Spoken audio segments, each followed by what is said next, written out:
Assalamu alaikum et bienvenue à toi dans ce nouvel épisode de la saison 2 du podcast Vis ton Coran. Je suis ravie de te retrouver. Si tu me découvres à travers cet épisode, je suis Younous, la fondatrice du projet Hafidh Coran Academy, la méthode destinée aux francophones pour apprendre l'arabe et mémoriser le Coran de manière ludique. Dans ce podcast, on parle motivation, organisation, conseils, sagesse et plein de magnifiques choses en rapport avec le Coran. Je te retrouve chaque vendredi, Inch'Allah, pour un nouvel épisode. Alors abonne-toi pour ne pas rater les prochains.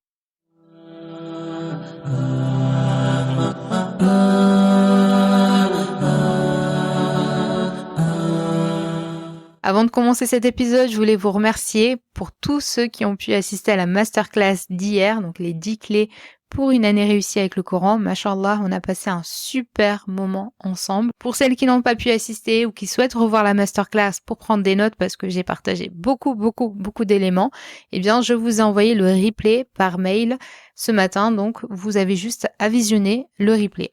Hier, à l'occasion de la masterclass, j'ai également ouvert les inscriptions à la formation Al-Baqarah, qui n'ouvre que quelques fois dans l'année. Et cette semaine, jusqu'au 15 janvier, eh bien, c'est la semaine des inscriptions. Pour toutes celles qui souhaitent, eh bien, rejoindre le programme. Si tu souhaites mémoriser Surat Al-Baqarah et que tu rencontres des difficultés, cette formation est faite pour toi. Je te transmettrai la méthodologie que j'ai mis en place et que j'ai développée pendant des années. C'est une méthodologie qui va t'aider à mémoriser la sourate beaucoup plus facilement et qui va te permettre de mieux comprendre la sourate. Alhamdulillah, ce programme a pu aider plus de 300 personnes. Donc certaines personnes avaient rejoint le programme alors qu'elles avaient commencé à mémoriser la sourate et qu'elles avaient fait face à des difficultés et elles avaient besoin d'une méthodologie. D'autres personnes ont rejoint le programme alors qu'elles ne connaissaient pas du tout la sourate et pour certaines, alhamdulillah, elles ont terminé donc la mémorisation de cette magnifique sourate. Alors, Surat Al-Baqarah, c'est la plus longue sourate du Coran, donc forcément, ce programme, malheureusement, ne s'adresse pas à tout le monde. Il y a des conditions pour rejoindre ce programme, et la première des conditions est de savoir lire l'arabe, puisqu'on apprend le Coran en arabe. La deuxième condition, c'est d'avoir mémorisé Juz' Amma, ou presque. Comme ça, vous avez déjà une expérience avec la mémorisation du Coran. Et la troisième condition, eh bien, c'est d'être accompagné par une professeure qui te corrige ta récitation donc. Donc le programme c'est un accès donc à vie pour que tu puisses apprendre à ton rythme sans te mettre de pression. C'est un programme également qui est accessible par foyer, donc tu peux suivre le programme avec un membre qui habite dans la même maison que toi pour vous motiver. Et moi je te retrouve donc chaque deuxième samedi du mois pour te corriger ta récitation en te posant des questions spécifiques qui sont des questions minutieusement choisies selon la méthodologie pour être sûr que tu ancres la sourate sur du long terme et que tu ne l'oublies pas. Donc si tu coches ces trois conditions, à savoir donc savoir lire l'arabe, avoir appris Juz' Amma ou presque, et que tu es accompagné par une professeure, eh bien tu peux rejoindre le programme, le lien est en barre de description et les inscriptions sont ouvertes donc jusqu'au mercredi 15 janvier minuit, Inch'Allah. Alors aujourd'hui dans cet épisode, je voulais te parler des rêves. Alors pourquoi j'ai choisi ce thème ? Parce que récemment, j'ai écouté un épisode de podcast qui parlait des rêves, comment fonctionnaient les rêves, à quoi ils pouvaient nous servir, et c'était très intéressant. Donc si tu veux écouter l'épisode, je te le mets en description. Et forcément, quand j'ai écouté cet épisode, j'ai fait un lien avec le Coran et notre religion. Que dit notre religion sur les rêves ? Eh bien, c'est ce que nous allons voir dans cet épisode. Alors déjà, la première question qu'on pourrait se poser, c'est quoi un rêve ? Tu vas peut-être me dire oui, je sais c'est quoi un rêve, mais bon, on peut se poser cette question, c'est quoi un rêve ? Si on regarde le dictionnaire, eh bien un rêve est défini comme une suite d'images, de sons, de sensations et d'événements qui se produisent dans l'esprit d'une personne pendant son sommeil. Donc, c'est une suite d'images, de sons, de sensations et d'événements qui se produisent dans l'esprit d'une personne pendant son sommeil. Alors, est-ce que tout le monde rêve ? La réponse est oui, tout le monde rêve, mais tout le monde ne se souvient pas de ses rêves. Soit parce que la qualité du sommeil est mauvaise et donc du coup on se souvient pas de ses rêves, soit parce que la personne ne fait pas attention à ses rêves, pour elle c'est pas quelque chose d'important. Alors, autre question qu'on pourrait se poser, c'est à quoi nous servent les rêves ? Donc pourquoi Allah subhanahu wa ta'ala a créé les rêves ? Pourquoi on ne dort pas tout simplement et on se réveille le matin ? Alors les rêves c'est un sujet qui est assez mystérieux parce qu'on peut pas avoir une science exacte sur ce sujet, mais ce qui revient souvent est que les rêves jouent beaucoup sur nos émotions. Donc les rêves, c'est souvent un moyen pour ton esprit bien de traiter des émotions que tu n'as pas pleinement gérées pendant la journée. Donc si tu as vécu des expériences fortes mais que tu n'as pas pu les exprimer, eh bien ton esprit va travailler dessus pendant ton sommeil. Par exemple, si durant la journée, tu t'es disputé avec une personne et que tu n'as pas pu dire tout ce que tu ressentais, il y a des chances que tu en rêves la nuit. Les rêves te permettent également de te confronter à des situations qui te font peur dans la réalité. Donc, l'un des rêves qui revient le plus, c'est de parler en public. Tu as le stress de parler en public et tu vas te mettre à rêver de monter sur une scène devant une foule de personnes. Et tu vas être tellement nerveuse dans ton rêve que ça va te réduire cette peur dans la réalité. Et du coup, dans la réalité, tu auras un peu moins peur parce que tu auras déjà vécu cette situation dans ton rêve et dans une situation qui était un environnement un peu plus sécure pour toi puisque c'était pendant ton sommeil. Les rêves peuvent parfois également nous apporter des idées. Donc le matin, on se lève, on a une super idée à laquelle on n'avait pas pensé la veille. Et pareil, si tu rencontres un problème ou une difficulté dans ta vie, ton cerveau, il peut continuer pendant ton sommeil à travailler sur ce problème pendant que tu dors. Et parfois, les solutions apparaissent le matin dans tes rêves. Tu as eu des solutions et bim, tu as la solution à ton problème. Les rêves, ils permettent également, et c'est là qu'on dit toujours je suis en train de rêver, etc. Ils permettent de nous évader, de relâcher la pression accumulée. Et forcément, quand tu passes une bonne nuit de sommeil avec un beau rêve, le matin, tu es de bonne humeur. Et au contraire, parfois les rêves, ils peuvent révéler des traumatismes oubliés. Et ça, on le voit beaucoup avec les personnes qui ont été victimes d'agressions. Notre esprit va essayer de gérer la douleur émotionnelle et notre conscience va refouler certains souvenirs, certaines émotions douloureuses. Et les rêves vont devenir donc un moyen par lequel l'esprit va venir traiter ces émotions qui ont été refoulées et certains souvenirs vont refaire surface. Et c'est grâce à ces rêves que des personnes vont se souvenir qu'elles ont été victimes de choses qu'elles avaient oubliées. Donc ça, c'est la plupart des fonctions des rêves. Donc il doit y avoir d'autres fonctions. Je suis pas professionnelle bien évidemment sur le sujet. Mais la question qui nous intéresse, c'est est-ce que Allah subhanahu wa ta'ala nous parle des rêves dans le Coran ? Et là, forcément, ton esprit est allé, je suis sûre, directement vers Surat Yusuf. Comment parler des rêves dans le Coran sans évoquer le prophète Yusuf alayhi salam ? Donc le prophète Yusuf alayhi salam et le fameux rêve quand il est allé voir son père, ce rêve qu'on retrouve dans la Aya 4 de Surat Yusuf, dans une traduction du sens de la Aya, quand Yusuf dit à son père « Oh mon père, j'ai vu en songe 11 étoiles et aussi le soleil et la lune, je les ai vus prosternés devant moi. » Quand Yusuf dit à son père « Oh mon père, j'ai vu en songe 11 étoiles et aussi le soleil et la lune, je les ai vus prosternés devant moi. » Alors, j'ai fait tout un épisode de podcast sur la méditation de cette Aya 4. Donc, je t'invite à voir cet épisode si tu ne l'as pas vu. Donc, on a médité donc cette Aya et par rapport à d'autres Ayas de Surat Yusuf. Et dans cette Aya, donc Yusuf alayhi salam va raconter donc son rêve à son père. Et ce rêve, il nous rappelle que les rêves, ils peuvent être une communication avec Allah subhanahu wa ta'ala. Donc, en l'occurrence ici, donc c'est une prophétie, c'est quelque chose qui va arriver, le rêve du prophète Yusuf alayhi salam. Et donc ça, ce sont des rêves donc véridiques qui sont envoyés donc au prophète. Et Yusuf alayhi salam, il va partager donc son rêve avec son père. Et donc son père Yaqub, il va lui demander de ne pas raconter ce rêve, de ne pas raconter ce rêve à ses frères. Donc pareil, j'avais fait donc l'épisode de podcast, mais ce qu'on peut voir, on va un petit peu méditer quand même cette Aya aujourd'hui et voir ce que on peut en retirer concernant notre thème du jour qui sont donc les rêves. La première des choses, c'est que on voit que le rêve ici de Yusuf alayhi salam, il est très court. Donc j'ai vu en songe 11 étoiles et aussi le soleil et la lune et je les ai vus prosternés devant moi. Donc c'est un rêve qui est très très court. Et c'est un rêve dans lequel donc on retrouve donc les astres, les étoiles, le soleil, la lune. Et on pourrait se poser la question, est-ce que cela veut dire que le soleil, la lune et les étoiles sont descendus sur terre pour se prosterner devant Yusuf alayhi salam? La réponse est non. Donc les 11 étoiles ici représentent donc les frères de Yusuf et le soleil et la lune symbolisent donc le père et la mère, donc ses parents. Et ce qu'on peut retenir du coup de cette aya, c'est que les rêves ne doivent pas être pris forcément à la lettre à chaque fois. Donc dans les rêves, il peut y avoir des symboles qui peuvent avoir des significations variées selon les personnes. Donc par exemple, parfois on peut retrouver donc la présence d'un animal. Souvent on fait des rêves où il y a la présence d'un animal spécifique. Et cet animal, il peut avoir une représentation, une interprétation différente selon les personnes. Donc les rêves, ce ne sont pas toujours des prédictions littérales des événements qui vont se passer. Donc ils peuvent représenter des possibilités ou des directions générales qu'une personne peut prendre dans sa vie. Par exemple, si une personne va... c'est un exemple, hein, je ne suis pas dans l'interprétation des rêves, mais par exemple, si une personne est en train de conduire, par exemple, un bus, eh bien, ce bus peut représenter pour la personne quelque chose de grande responsabilité. Ça ne représente pas que la personne va devoir, eh bien, passer son permis pour conduire des bus. Vous voyez, c'est juste symbolique. Dans nos rêves, parfois, ce sont des choses qui sont symboliques.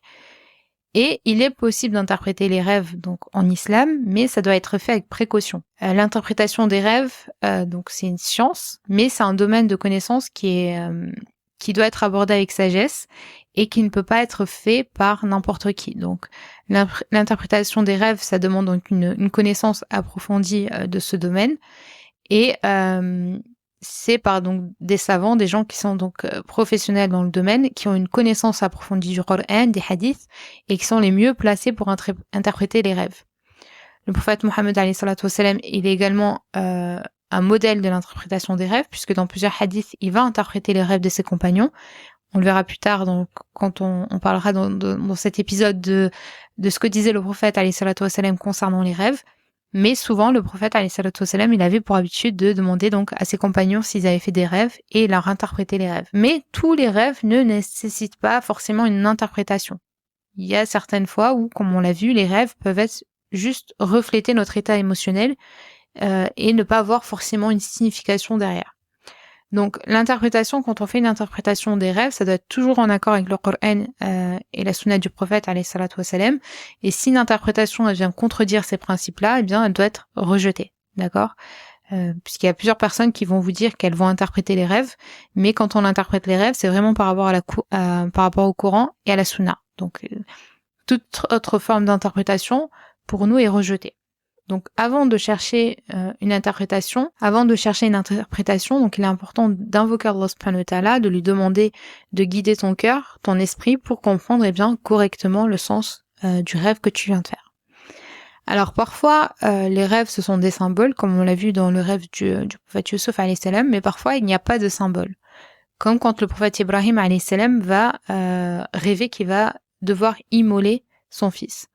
Donc ici, c'est un ordre d'Allah subhanahu wa ta'ala qui ne comporte pas de symbole. Donc ce sont des messages qui sont directs. Qui va demander au prophète Ibrahim alayhi salam d'immoler son fils.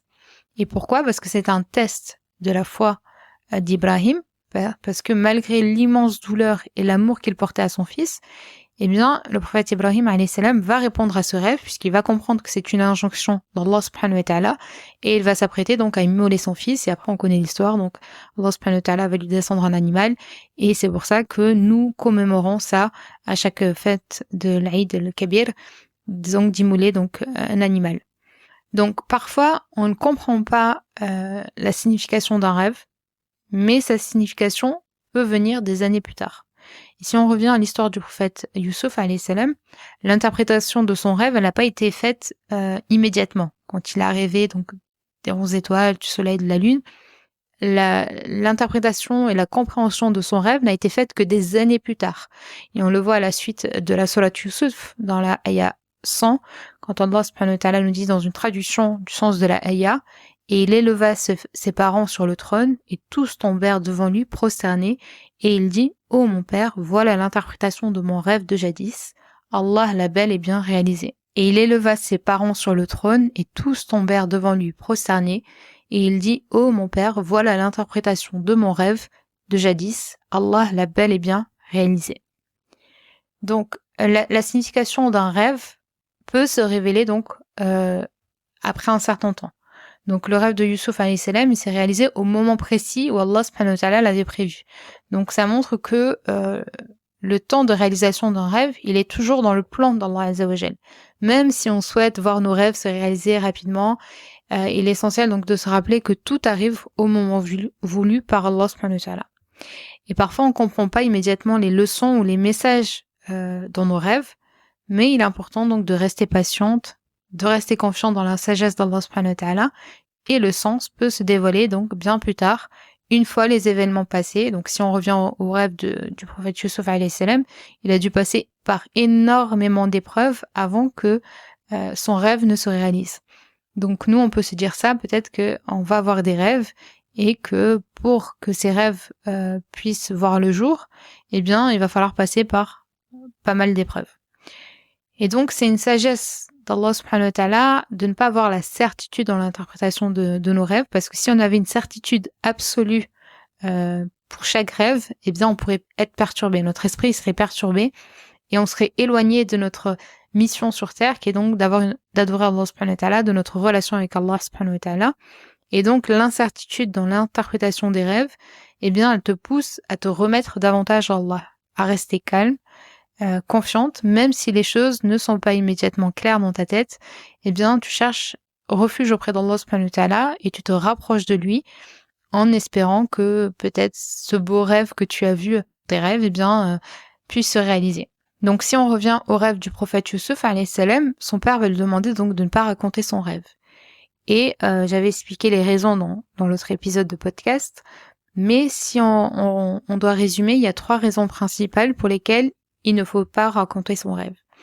La première des raisons, c'est la jalousie des gens. Donc, si tu parles d'un rêve où tu te vois dans une position élevée, en train de recevoir pas mal de bienfaits d'Allah subhanahu wa ta'ala, eh bien, je vous avais parlé du hasad, le hasad, et donc on peut provoquer des sentiments négatifs chez ceux qui t'entourent, et en particulier des personnes qui elles, vont se sentir moins favorisées. Et parfois, même un rêve qui est innocent, il peut être mal perçu par des personnes qui sont envieuses et qui ne comprennent pas la profondeur de ce rêve. Donc la première raison, c'est la jalousie des gens. La deuxième raison, c'est le jugement négatif des gens quant aux éléments qui sont présents dans le rêve.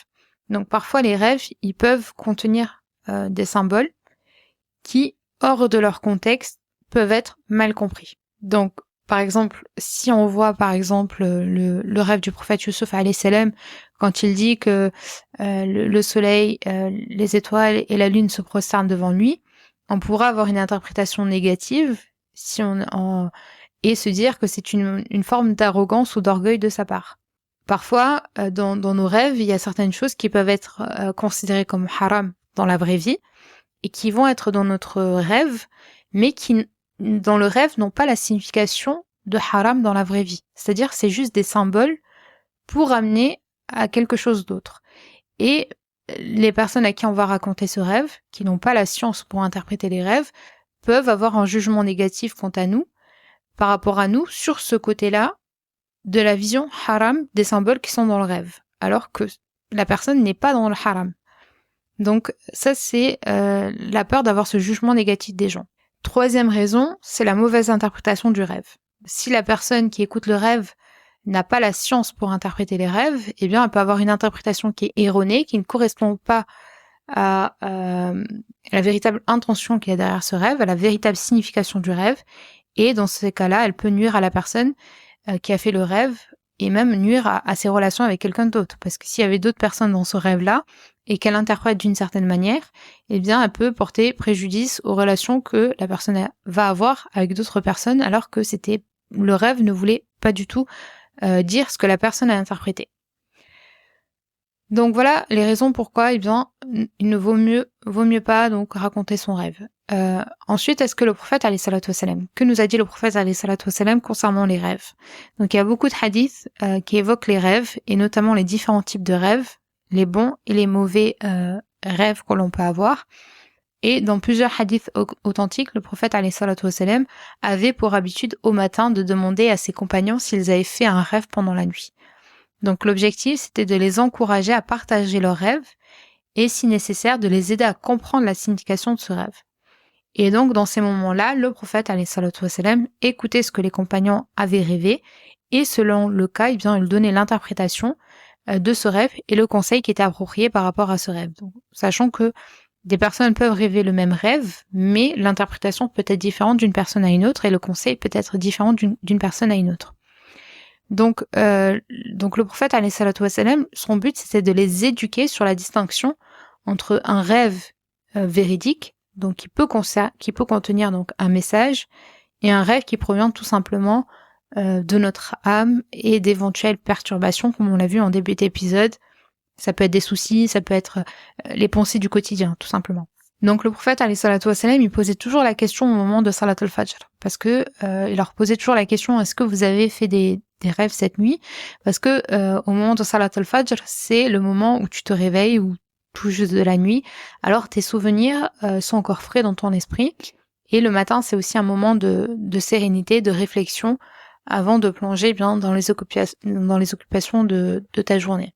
Donc quand on sait tout ça, bien évidemment, on peut pas rester insensible à nos rêves. On peut pas ne pas en tenir compte, et on doit voir les rêves comme parfois des messages, mais il y a des rêves, il y a différents types de rêves, et certains n'ont pas forcément de signification. Donc le prophète alayhi salatu wassalam a dit, au fil du temps, le rêve du musulman s'avère presque toujours, ce sont dont les rêves sont plus susceptibles de réaliser sont ceux d'entre vous dont le discours est le plus vrai.